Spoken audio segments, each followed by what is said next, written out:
Hello viewers, Anoop reaction की एक और रिएक्शन वीडियो में आप सभी को स्वागत है।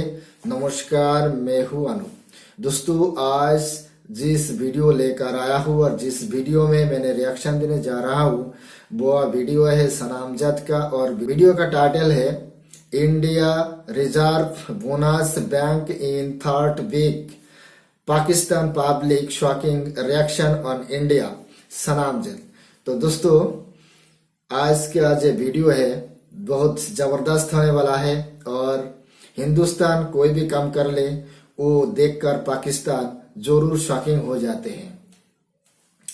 तो दोस्तों, चलिए पहले वीडियो देखते हैं। और अस्सलाम वालेकुम। वालेकुम सलाम। सर, आपका नाम? निशान इस्लाम भट्ट। सर, इंडिया के फॉरेन एक्सचेंज रिजर्व जो हैं वो लगातार तीसरे हफ्ते भी बढ़ते हुए दिखाई दे रहे हैं। यहाँ तक कि उनका कौमी खजाना 550 बिलियन डॉलर पर पहुंच गया। क्या कहेंगे आप इस पर? इंडिया कहाँ एग्जिस्ट कर रहा है और पाकिस्तान आज कहाँ पर खड़ा है? बिस्मिल्लाह रहमान रहीम। सबसे पहले तो मैं ये बात कहूँगा कि इंडिया में इस वक्त जो इन्वेस्टर्स हैं, फॉरेन इन्वेस्टर्स, उनका बहुत ज़्यादा रुझान है, और इंडिया की जो ट्रेड पॉलिसी है वो पाकिस्तान से बड़ी डिफरेंट है। जैसे आप ये देखें कि oil prices all over the world अगर इंक्रीज भी हुई है तो इंडिया ने फौरी तौर पर रशिया से कांटेक्ट किया। पाकिस्तान में कोई भी चीज़ अभी एग्जिस्ट नहीं कर रही कि पाकिस्तान के हालात ऐसे, इकॉनमी ऐसी है कि पाकिस्तान के प्रॉब्लम्स हैं, इकोनॉमिकली प्रॉब्लम्स हैं, पॉलिटिकली प्रॉब्लम्स हैं सारी। इंडिया में तो कोई चीज़ नहीं है, ठीक है। और इन्वेस्टर्स वहीं पे आते हैं जहाँ पर उनको सेफ और सिक्योरिटी मिले। इंडिया में इस वक्त एक तो बहुत बड़ी मंडी भी बहुत बड़ी आलमी मार्केट है, 1.25 अरब की आबादी है, और पाकिस्तान उसके मुकाबले में, हालांकि हमारे मुल्क को लैंड ऑफ अपॉर्चुनिटी है, ये मैं अभी भी ऑन द रिकॉर्ड कह रहा हूँ, लैंड ऑफ अपॉर्चुनिटी है। पाकिस्तान में इंडिया से ज्यादा पोटेंशियल है। अगर पाकिस्तान में अगर सही मानों में हम रिजर्व्स का कहते हैं तो हमारे लोग अगर टैक्स का निज़ाम सही करें, और इसके अलावा फॉरेन इन्वेस्टर्स हमारे लॉट ऑफ जो अब्रॉड में पाकिस्तानी है वो भी इसका बहुत ज़बरदस्त ख्याल रख सकते हैं। और पाकिस्तान का जो टैक्स का निज़ाम है वो अगर बेहतरीन किया जाए, यानी कि टैक्स के निज़ाम को शफाफियत क्रिस्टल क्लियर किया जाए, तो हम फॉरेन रिजर्व जो है इंडिया के मुकाबले में तो नहीं, लेकिन इन नेपाल से, बांग्लादेश से 50 बिलियन डॉलर से हम क्रॉस कर सकते हैं। सर, कहा जा रहा है कि पेट्रोल की कीमतें इंडिया में काफी हद तक कंट्रोल हो गई है, जिसकी वजह से इंडिया का कौमी खजाना है जो एकदम बढ़ना शुरू हो गया है। बिल्कुल, ऑयल प्राइसेस जो है अब all over the world control हुई हैं और काफी इसमें नीचे आ रही हैं, लेकिन पाकिस्तान को भी ये चाहिए कि अगर ऑयल प्राइसेस कंट्रोल हुई हैं, पूरी लिमिट डिक्रीज हुई है, तो आप नए वेज बनाएं, नए कॉन्ट्रैक्ट्स बनाएं, रशिया से आप ऑयल लें। इसके अलावा जो दूसरा अपने मुल्क में ऑयल प्रोड्यूस करें, जैसे ईरान है, ईरान से आप प्रोड्यूस कर लें। ये नहीं है कि अगर उस पर सैंक्शन लगी हुई है, हमने अपने मुल्क की इकॉनमी को देखना है, ग्रोथ को देखना है, डेवलपमेंट को देखना है, अपनी आवाम को देखना है। आज हमारे मुल्क में इस वक्त क्राइसिस है कि आम आदमी बहुत परेशान है। ये मैं नहीं कहता, ये आम लोगों से भी आप पूछ लें। दूसरी बात ये है कि इंडिया वालों ने अपने मुल्क को सबसे पहले अपनी आवाम को देखना है। वो ये नहीं देखते कि जी वहाँ उसके किस मुल्क के साथ ताल्लुकात है, वो रशिया से भी रिलेशन रख के बैठे हुए, चाइना से भी रिलेशन रख के बैठे हैं, यूएस से भी रिलेशन रख के बैठे हैं। इस वजह से पाकिस्तान को भी चाहिए चाइना से भी बेहतरीन रिलेशन रखे, रशिया से भी रखे, यूएस से भी। ओपन फॉरेन ट्रेड पॉलिसी होनी चाहिए, ओपन फॉरेन पॉलिसी होनी चाहिए। हर मुल्क के साथ ट्रेड करें, हर अपने मुल्क में रिजर्व्स लेके आए, मुल्क को तरक्की की तरफ लेके जाएं। आप ये देखिएगा कि आपका टैक्स का निजाम ठीक होगा, आपकी फॉरेन पॉलिसी सही होगी, इकोनॉमिकली तौर पे आपका मुल्क इंडिया से भी ज्यादा बेहतरीन तरक्की पे जाएगा। हम इंडिया से ज्यादा रिजर्व रखते हैं, इंडिया के मुकाबले पाकिस्तान लैंड ऑफ अपॉर्चुनिटी ज्यादा है। आप अभी बलोचिस्तान में चले जाएं, माइंस का खजाना है, हमने उस पर कभी वर्क ही नहीं किया। पाकिस्तान में लोग, हम सिर्फ आपस की जो दूसरे लफ्जों में इंडो पाक की लड़ाई है, इस चीज से निकले, मुल्क को तरक्की की तरफ है। दूसरे लफ्जों में पैट्रियटिज्म होना चाहिए, मुहिब्बे वतन होनी चाहिए मुल्क में। अगर मैं लॉयल टू द नेशन हूँ, हर इंसान को लॉयल टू द नेशन। और इंडिया वाले अपने मुल्क के साथ बहुत ज्यादा लॉयल हैं। आपने बात की कि वो लोग अपने लोगों की अपॉर्चुनिटी, फैसिलिटीज के बारे में सोचते हैं, और नो डाउट उन्होंने जो भी पॉलिसीज बनाई है अपनी आवाम की बेहतरी को मद्देनजर रखते हुए बनाई। उन्हें कोई फर्क नहीं पड़ता कि हमारे किसके साथ टर्म्स खराब हैं या सही है। वो ये देखते हैं कि भाई हमारी आवाम के लिए फायदा मंद क्या है, और हम क्या करते हैं। हमने बिला वजह की दुश्मनियां पाली हुई हैं। हमें आवाम से कोई सरोकार नहीं है कि हमारी आवाम जो है वो पिसती चली जा रही है और हमारे हुक्मरान जो है पीसते चले जा रहे हैं। बिल्कुल आपकी बात बिल्कुल ठीक है कि अब देखे हमारे नेबरहुड में ईरान है, ईरान के पास गैस पाइपलाइन का भी खजाना है, और वो गैस पाइपलाइन हमारी ताफ्तान बॉर्डर तक आ चुकी है। हम उसके साथ भी वर्किंग कर सकते हैं। फिर हम कर सकते हैं। फिर हमारा बेहतरीन दोस्त जो है चाइना है, हमारा बेहतरीन दोस्त है, उसके साथ सी पैक का हमको अगर ट्रेड जो हो रही है, अगर सी पैक को हम एक्सटेंड करें तो हमारी उसके साथ भी बेहतरीन वो रिलेशन बनेगा। सी पैक की वजह से पाकिस्तान में बहुत ज़्यादा डॉलर्स आएंगे। हमारे मुल्क में जो मेन प्रॉब्लम है कि गवर्नमेंट्स जो हैं वो स्टेबिलिटी के साथ ही काम करती। कोई प्रोजेक्ट होता है, वो अच्छी गवर्नमेंट जो आती है प्रोजेक्ट शुरू करती है, दूसरी गवर्नमेंट आके ख़त्म करती है। इंडिया में ये चीज़ नहीं है। अगर आप कांग्रेस की गवर्नमेंट में देखें तो बीजेपी ने आकर वो कंटिन्यू रखे हैं, मुल्क के लिए किया। आप देखें टोटल इंडिया में इस पर रेल का निज़ाम, मैं रेल के निज़ाम की बात करूंगा, इंडिया का सबसे ज़्यादा जो पैसे कमाने वाला जो डिपार्टमेंट है वो रेल है। पूरी इंडिया में रेल जो है इस टाइम सबसे ज़्यादा पैसे जनरेट करती है, रेवेन्यू जनरेट करती है। हमारी रेल की ये हालत है कि घंटा घंटा लेट है, कोई काम नहीं है। हमारे मुल्क में जब तक अदारों के अंदर रेवेन्यू जनरेट नहीं होगा, अवाम के अंदर शऊर आना चाहिए कि वी हैव टू पे द टैक्सेस, ईमानदारी के साथ, अपनी ईमानदारी के साथ। जो बड़े लोग हैं वो भी टैक्स दे, मिडिल क्लास भी टैक्स दे और लोअर क्लास भी टैक्स दे। आपके मुल्क की इकॉनमी दिन ब दिन तरक्की करेगी, आपकी पाकिस्तान के पासपोर्ट की पूरी दुनिया में इज्जत होगी। अब हम अब्रॉड जाते हैं, उधर हमारे पासपोर्ट को साइड पर खड़ा कर देते हैं, इतनी शेमलेस बात है। लेकिन इंडियंस हैं वो अपने मुल्क के साथ लॉयल हैं, हम लोग लॉयल नहीं है। हम लॉयल नहीं है, सॉरी टू से, मैं लॉयल हो सकता हूँ लेकिन काफी लोग लॉयल नहीं है। हमारा निज़ाम और हमारी फॉरेन पॉलिसी बेहतरीन होनी चाहिए। फॉरेन मिनिस्टर, फॉरेन सेक्रेटरीज को दूसरे मुल्कों में जाना चाहिए ताकि वहां पर अपने पाकिस्तान को इंट्रोड्यूस करें। इंडियंस को आप ये देखें, उनके मुल्क की इकॉनमी इस वजह से मजबूत है कि वो हर जगह पे अपने एम्बेसडर्स को ये उन्होंने एक मरासला भेजा होता है कि आपने अपने मुल्क की तामीर तरक्की के बारे में बताना है, मुल्क हमारा कितनी तरक्की कर रहा है। इस वजह से फॉरेन इन्वेस्टर का ध्यान उधर होता है। आज देखना तमाम बड़े ग्रुप्स इंडिया में है, BMW ग्रुप है, मर्सिडीज ग्रुप है और जितने बड़े ग्रुप। फिर फॉरेन इन्वेस्टर के साथ उनका एक और सबसे बड़ा प्लस पॉइंट है कि वो अपनी लेबर को उसके साथ अटैच करते हैं, अपनी लेबर को उस पर रोजगार देते हैं। हमारे यहाँ पर फॉरेन से चाइना आया तो चाइना लेबर लेके हमारी लेबर भूखी मारी है। ये चीजें भी खत्म होनी चाहिए। आप ये देखें कि हमारे रिजर्व बढ़ाने हैं ना, तो पाकिस्तान को फॉरेन पॉलिसी में बेहतरीन इनकलाब लाना। पाकिस्तान को रशिया ऑयल देगा क्या? रशिया पाकिस्तान को मना किया है ऑयल देने से, और ईरान से ऑयल पाकिस्तान ले पाएगा क्या? क्योंकि पाकिस्तान ईरान से ऑयल लेगा तो अमेरिका उसकी खाल उधेड़ देगा। ये भारत नहीं है, क्योंकि भारत अमेरिका की दबाव में नहीं आता। भारत ईरान से भी ऑयल प्रोसेसिंग करता है और रशिया से भी ऑयल प्रोसेसिंग कर रहा है, क्योंकि हिंदुस्तान अमेरिका की दबाव में नहीं आता। क्योंकि हिंदुस्तान सरकार हिंदुस्तान की जनता के लिए सोचता है, अमेरिका की जनता के लिए नहीं। अमेरिका के कहने से नहीं चलेगा हिंदुस्तान की सरकार। पाकिस्तान के अंदर दम है क्या विदेश नीति कर पाए? पाकिस्तान की जो फॉरेन पॉलिसी टाइप होता है अमेरिका में, और वही लेकर पाकिस्तानी सरकार दुनिया में घूमता है। तो आपसे नहीं हो पाएगा पाकिस्तानियों भाइयों, रहने दीजिए, आप लोगों से नहीं हो पाएगा। पाकिस्तान ज्यादा रिजर्व रखता है इंडिया से। कब? हमें भी थोड़ा बताया, हम भी थोड़ा जान ले, कब, कहा, कैसे रखा है। पाकिस्तान के अंदर एक बीमारी तो जरूर है, झूठ बोलना, बिना सोच के बोलना। ये बीमारी पाकिस्तान के अंदर है। फैक्ट्स के साथ में कोई बात नहीं करता। बलूचिस्तान में माइंस है, ये हम लोग भी जानते हैं, मगर माइंस निकालने लग जाए पाकिस्तान तो मुंह बोली जो पापा है चीन, पाकिस्तान से क्या लेकर जाएगा? पाकिस्तान के अंदर चीन क्या करने आएगा? ये भी तो थोड़ा बताए। बढ़ेगा सर, इंडिया के फॉरेन एक्सचेंज रिजर्व्स जो है वो लगातार तीसरे हफ्ते में बढ़ रहे हैं और इंडिया का कौमी खजाना 550 बिलियन डॉलर तक पहुंच गया है। क्या कहेंगे आपके पाकिस्तान के कौमी खजाने की क्या सूरत हाल है? इंडिया का कौमी खजाना जो है वो दिन ब दिन बढ़ता चला जा रहा है।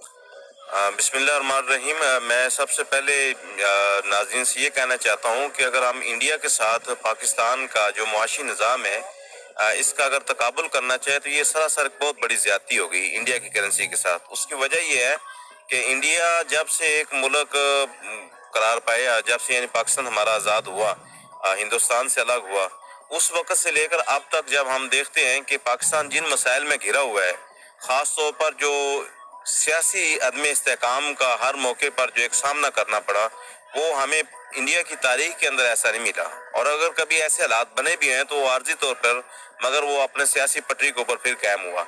तो इस मौके पर मैं ये देखना चाहता हूँ, अब देखें जब से ये करीबन कुछ माह पहले से लेकर अब तक ये 1 साल का पीरियड होने वाला है, पाकिस्तान के अंदर जो अदम सियासी इस्तेहकाम है, तो करेंसी का इसके ऊपर बहुत ज़्यादा एक बुनियादी हक होता है, आलमी सतह पर भी, इंटरनल जो है पाकिस्तान के अंदरूनी मामलात में भी। तो इसलिए ये जो डे बाई डे जो हालात करेंसी के डाउन होते जा रहे हैं, इस मौके पर पाकिस्तान के जितने भी जिम्मेदारान हैं, हमारे सियासतदान हैं, हमारे जितने भी एक रियासी इदारे हैं और जितनी भी एक रियासी मशीनरी है, इन सब को सर पकड़ कर बैठना चाहिए और एक मुआशी तौर पर एक UNO जिसको साइन किया जाए, ताकि पाकिस्तान के मामलात को जो है वो बेहतर से बेहतर बनाया जा सके। इस वक्त जो एक मुआशी बहरान के तौर पर एक हर पाकिस्तान का बशिंदा, बिलखसूस जो मिडिल क्लास लोग हैं, सफेदपोश लोग हैं, जो इस वक्त बदहाली का शिकार हो चुके हैं, डिप्रेशन का शिकार हो चुके हैं, खुदकुशियां कर रहे हैं, जिन जिन पर भी पाकिस्तान की जिम्मेदारी आयद होती है, उन्हें चाहिए कि ये एक लम्हा फिक्री है, ये एक रेड जोन है जिस पे पाकिस्तानी कौम इस वक्त खेल रही है। तो इस मौके पर मैं यही कहना चाहूँगा कि सबको मिलजुल कर पाकिस्तान की मैशत जो है उसको बेहतरी की तरफ लाना चाहिए। सर, नेपाल और अफगानिस्तान के जो रिजर्व है वो हमसे बेहतर हैं। हम कहीं बहुत पीछे रह गए। कहा जाता है कि इसकी बहुत बड़ी वजह ये है कि पाकिस्तान जो है वो इंपोर्ट ज्यादा करता है, एक्सपोर्ट ज्यादा करने की बजाय अपनी, और इसके साथ साथ पाकिस्तान में इन्वेस्टर नहीं आता, यहाँ पर जो है वो कंपनीज नहीं खुलती, यहाँ पे फैक्ट्रियां नहीं खुलती, जिसकी वजह से हमारा जो मुआशी हालात है वो बद से बदतर होते जा रहे हैं। मैं ये करना चाहता हूँ, इस वक्त जो हमने वो ये जो 3-4 साल का पीरियड जो इस कौम ने देखा है, तो उसमें एक जो एक तसलसल था, मसलन हम 2018 से पहले चले जाते हैं, तो उस मौके पे आप देखें पाकिस्तान एक मुआशी इस्तेहकाम की तरफ जा रहा था, ख़ास तौर पर जो एक CPEC की सूरत में एक पाकिस्तान को एक तोहफा मिल रहा था, उससे भी एक पाकिस्तान के अंदर बेहतरी के आसार नज़र आ रहे थे।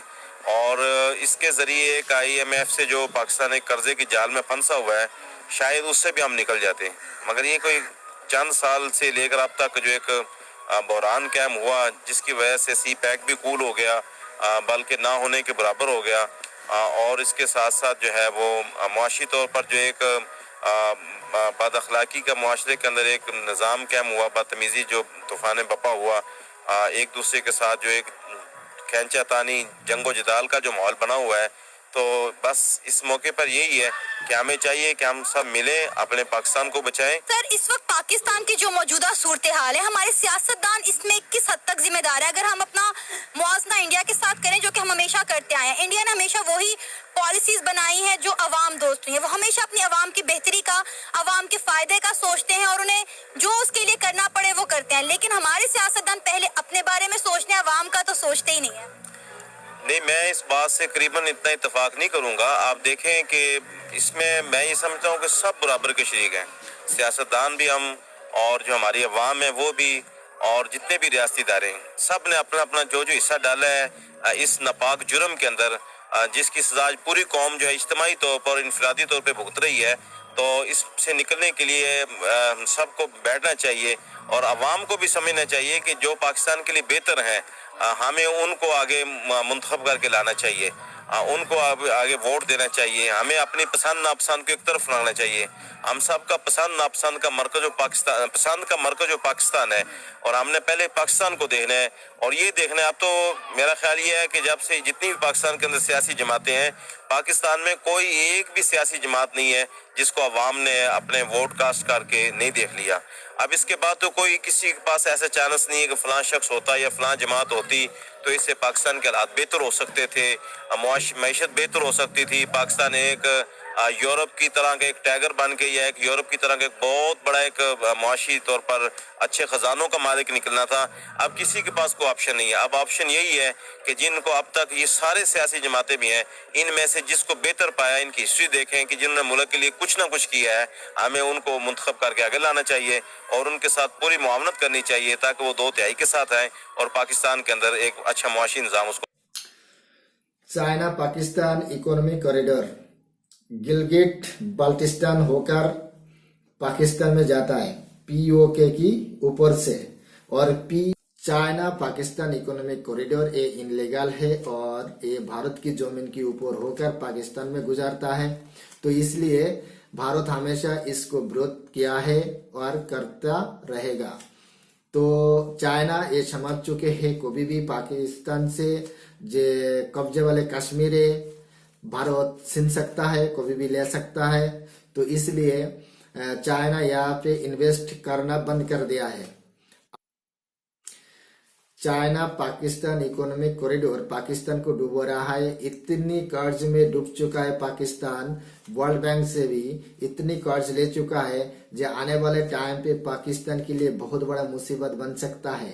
फिलहाल पाकिस्तान के पास फॉरेन रिजर्व नहीं है, हिंदुस्तान के पास बहुत फॉरेन रिजर्व है। ये फर्क है पाकिस्तान और हिंदुस्तान के अंदर।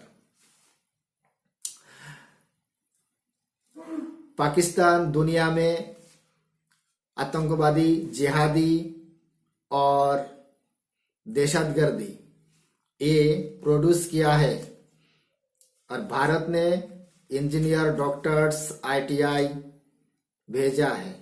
ये फर्क है पाकिस्तान और हिंदुस्तान के अंदर। तो कैम किया जा सकता है। सर, मैं आपसे ये जानना चाह रही हूँ कि लगातार तीसरा हफ्ता है जिसमें इंडिया के फॉरेन एक्सचेंज रिजर्व जो है वो लगातार बढ़ते चले जा रहे हैं और इंडिया का जो कौमी खजाना है $550 बिलियन तक पहुंच चुका है। कहा जा रहा है कि इंडिया ने तेल की कीमतें बहुत ज्यादा कंट्रोल की है जिसकी वजह से एकदम से उनका जो कौमी खजाना है वो बढ़ना शुरू हो गया है। आप क्या कहेंगे? देखिए, सबसे पहली बात तो ये है कि पाकिस्तान और इंडिया के जो आप कंपैरिजन बता रहे हैं, हमारे और वहाँ की हुकूमत का मेरा ख्याल है कि सबसे बड़ा जो फैक्टर है वहाँ पे सिविल ब्यूरोक्रेसी है, जबकि हमारे यहाँ पे अस्करी ब्यूरोक्रेसी है। अस्करी की आदत जिसको दिल करती है वो आगे ले आती है, जबकि इसके मुतबादल आप इंडिया में देखें तो वहाँ पे सिविल ब्यूरोक्रेसी है और वहाँ के जो हुक्मरान हैं वो अपनी अवाम के लिए फैसला करते हैं, अपने मुल्क के लिए फैसला करते हैं। जबकि हमारे यहाँ पे सिनेरियो बिल्कुल चेंज है। यहाँ पे ज़ाती मुफादात को तहफ़्फ़ुज़ दिया जाता है और पैसा एट दी एंड जब हुकूमतें ख़त्म होती हैं तो पता चलता है जी खजाना खाली है और उसकी वजह ये है कि बाद में पता चलता है कि पैसा सारा मनी लॉन्ड्रिंग हो गया। तो सर, ये कब तक चलता रहेगा? ये खजाना जो कौमी खजाना है ये तो मेरा ख्याल है अवाम के लिए नहीं होता, जो हमारे सियासतदान खा जाते हैं, चट कर जाते हैं। देखिए कब तक चलेगा ये तो अल्लाह की ज़ात ही बेहतर जानती है, लेकिन ये कि उसके लिए मेरा ख्याल है कि रूल्स एंड रेगुलेशन का होना बड़ा अपना ज़रूरी है मुल्क में, आपके कवानीन सख्त हो।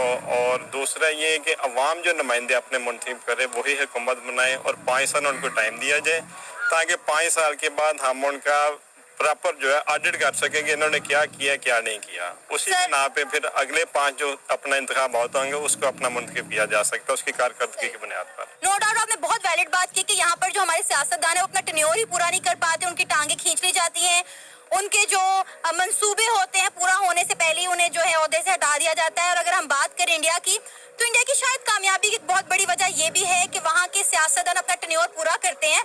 अब अगर हम बात करें नरेंद्र मोदी की, तो उनके 2 टेन्योर पूरे हो चुके हैं और सुनने में आ रहा है कि शायद तीसरा टेन्योर भी उन्हीं का ही हो। अच्छा, मुझे ये बताएं कि ये तो सियासी मामलात हो गए, लेकिन अवाम के बारे में हम कब सोचेंगे? मतलब इंडिया जो है हमेशा अपनी अवाम के बारे में सोचता है, वही पॉलिसीज बनाता है जो अवाम दोस्त हो, अवाम के फायदे के लिए हो, लेकिन यहाँ पर हमारे सियासतदान अपने अलावा किसी के बारे में नहीं सोचते। देखिए, ये सबसे पहले तो मेरा ख्याल है कि हमारे मुल्क में जो लीडरशिप का फुकदान है ये बहुत ही समझ लेके गंभीर मसाइल है और जो लीडर पैदा होता है या जो बन जाता है उसको चलने नहीं दिया जाता। और दूसरा मेरे ख्याल से हम में और इंडिया में जो शौरी तौर पे जो है ना वो मेरा ख्याल है कि वो हमसे ज़्यादा आगे हैं। हम ज़्यादा फोकस हमारा रहता है झूठ के ऊपर, जिसको कहते हैं ना प्रोपेगेंडा, उस पर हम बहुत खुश होते हैं, बहुत हमारी जो है वो मेंटली तौर पे रिलैक्स होते हैं। लेकिन रियल पिक्चर जो है ना उसके बारे में हम लोग बहुत कम जानते हैं और ना ही हमें दिखाई जाती है। हाँ जी, तो मेरे ख्याल से ये सबसे बड़ा। सर, नेपाल और अफगानिस्तान जो है वो हमसे रिजर्व के हवाले से आगे निकल गए हैं और हम आज कहाँ पर एग्जिस्ट कर रहे हैं। फिर हम करते क्या है, जब हालात ज्यादा खराब हो जाते हैं फिर हम दूसरे मुल्कों से कर्जे मांगने के लिए निकल जाते हैं और लोग हमें बेकारी कहकर बुलाते हैं। देखिए, जहाँ तक बात रिजर्व की है, जब तक आप मेन अपने रिसोर्सेज तलाश नहीं करेंगे, उनका प्रॉपर यूटिलाइज नहीं करेंगे, आपकी जेब में 1 लाख रुपया भी हो, जब तक आगे इनकम फर्दर बढ़ेगी नहीं, वो आपके रिजर्व कम होते जाएंगे। तो इसके लिए ज़रूरी है कि हमें अपने रिसोर्सेज तलाश करने होंगे और उसके ऊपर डिपेंड करना होगा। और ये जो हम भीख मांगना शुरू कर देते हैं, इससे परहेज करनी होगी। लेकिन इसके लिए ज़रूरी है कि रूल्स एंड रेगुलेशन आपके मुल्क के सख्त हों, कानून सख्त हों, जज़ा सज़ा का निज़ाम हो, तभी जापकी मुमकिन है। सर, इंडिया को देखें, मैंने कभी आज तक इंडिया को किसी मुल्क से कर्जा मांगते हुए किसी खबर में नहीं सुना। और हमारे अगर मुल्क की बात की जाए तो हम तो इंटरनेशनली भिखारी रजिस्टर हो चुके हुए हैं ना, कि हमें तो कर्जा मांगने के अलावा इनके हमारे सियासतदान किसी इंटरनेशनल मीटिंग में भी चले जाए तो कहा जाता है कि ये यहाँ पर कर्जा मांगने आ गए, ये यहाँ पर पैसे मांगने हैं। यकीन करें, इतना बायसे शर्मिंदगी ये बात होती है। देखिए, बात ये है कि जिन लोगों के पास ये सारा निज़ाम है जो इसको चला रहे हैं, दरअसल पिछले 75 सालों से उन्होंने हमें कौमी तराने के पीछे लगाया और खुद जो है वो कौमी खजाने के पीछे लगे हैं। और यही वजह है कि हमें उनका जो कौमी खजाना लूटता हुआ अब जाके 75 सालों बाद अवाम को पता चला है कि भाई ये असल बात कुछ और है। अब मजीद हमें कम से कम 50 साल लगेंगे इससे जान छुड़ाने के लिए। ये 75 साल का ज्ञान 2-4 दिनों में, ये 2-4 सालों में तो खत्म नहीं हो सकता। हेलो दोस्तों, वीडियो खत्म हो गया यहाँ पे और बहुत सारी बातें सुनने को मिला इस वीडियो में। यहाँ पे क्या कहा जाए, क्या बोला जाए पाकिस्तानियों की, क्योंकि पाकिस्तान की नीयत इतनी खराब है। ये हमेशा दुनिया के लिए बुराई सोचा है, कभी सही सोचा नहीं है। पाकिस्तान में जो भी पावर में आते हैं वो अपने लिए ही करता है। जब तक पाकिस्तान में आर्मी इन्वॉल्व रहेगा सरकार के अंदर, तब तक पाकिस्तान को कुछ होने वाला नहीं है। पाकिस्तान में एजुकेशन नहीं है, पाकिस्तान में एजुकेशन है नहीं है, क्योंकि वहाँ के इंसान इस्लाम के ऊपर विश्वास रखते हैं। जो भी कुछ करेगा इस्लाम करेगा, अल्लाह के सिवाय कुछ नहीं जानता। ये एक मुसीबत है पाकिस्तान के लिए। ये सोचना बहुत बड़ा मुसीबत है पाकिस्तान के लिए। एजुकेशन पहले, और पाकिस्तान की सरकार कब चले जाए और किसको लाए, ये आर्मी के सिवाय कोई नहीं जानता। तो वह भी इन्वेस्ट कैसे करेगा? दुनिया इन्वेस्ट वही करता है जहाँ पे सिक्योरिटी मिलता है। पाकिस्तान में कोई सिक्योरिटी नहीं है, और पाकिस्तान में इन्वेस्ट करने के बाद उस कंपनी को ये डर सताता है जे मेरा पैसा वापस मिले नहीं, क्योंकि कौन रहेगा कौन चले जाएगा किसी को पता नहीं है। ठीक है ना? पाकिस्तान में तो सिक्योरिटी की इशू हमेशा से ही है। फिर मैं यहाँ पे एक बात क्लियर कर देता हूँ सनम जज जी को, क्योंकि मोदी सरकार को अभी सेकेंड टर्म पूरा नहीं हुआ। मोदी सरकार की सेकेंड टर्म पूरा होगी 2024 में, और हिंदुस्तान में 2024 में लोकसभा इलेक्शन भी है। देखा जाए कौन चुन के आते, दुनिया जानते हैं और हिंदुस्तान भी जानते हैं, हिंदुस्तान की जनता भी जानते हैं जे मोदी की सिवाय और कोई प्रधानमंत्री नहीं बन सकता। ठीक है?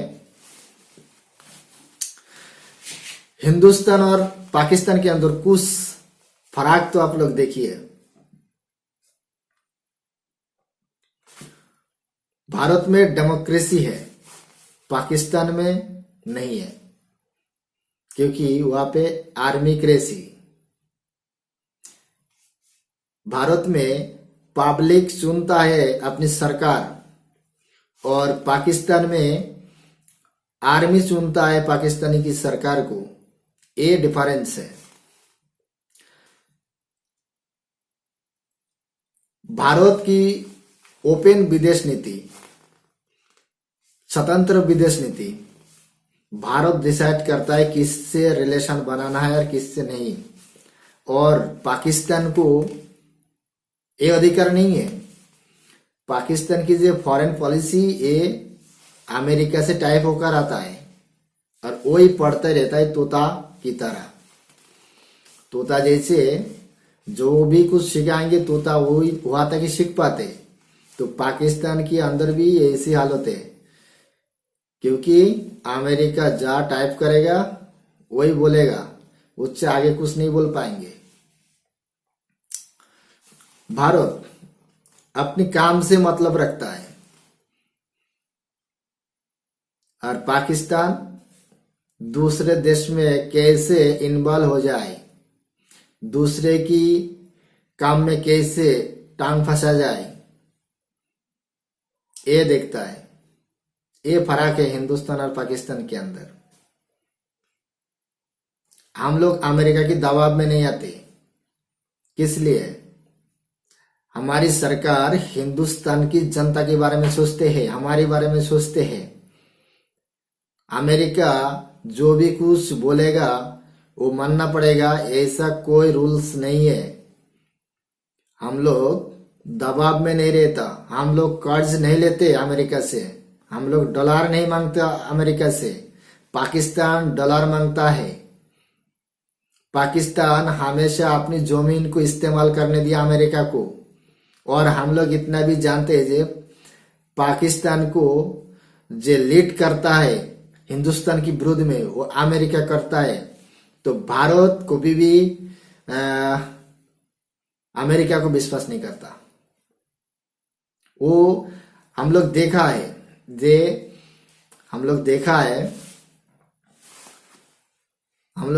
है अमेरिका दुनिया में किसी का दोस्त नहीं है।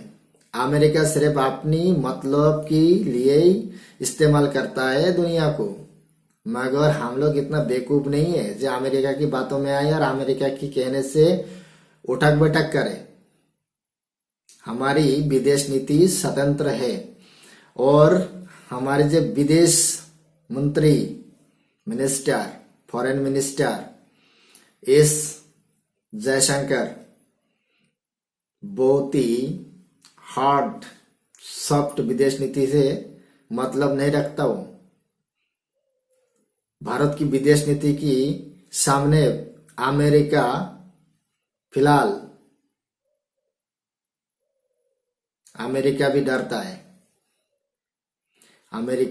है भारत की विदेश नीति से, क्योंकि अमेरिका जानता है जब भारत को दबाए नहीं रखा जाता, भारत को दबाए नहीं जाते। भाई 135 करोड़ से भी ज्यादा इंसान हमारे देश में रहते, हम क्यों दाबे? हम किस लिए अमेरिका की बातों में चले? भीख मांगते क्या अमेरिका से? अमेरिका से भीख अपन लोग नहीं मांगता, भारत नहीं मांगता। चाइना के लिए अमेरिका की कोई जरूरत नहीं है हिंदुस्तान की। हिंदुस्तान एक लाई अपने दम से चलता है, किसी की जरूरत नहीं है। अमेरिका की जरूरत है हिंदुस्तान को, हिंदुस्तान की जरूरत नहीं है। ये बात है, ये हमारे देश की नीति है। अमेरिका की जरूरत पड़ेगा हिंदुस्तान को, मगर हिंदुस्तान को अमेरिका की जरूरत नहीं है। ठीक है दोस्तों, मेरा कंटेंट अच्छा लगा तो चैनल को सब्सक्राइब करना, बेल आइकन प्रेस करो, ऑल सिलेक्ट करके रखना, लाइक करना, शेयर करना, कमेंट सेक्शन में लिख के जरूर बताना कौन सा वीडियो में रिएक्शन देना है। तो अच्छा रहे, खुश रहे, फिर मुलाकात होगी नेक्स्ट कोई रिएक्शन वीडियो में। नमस्कार।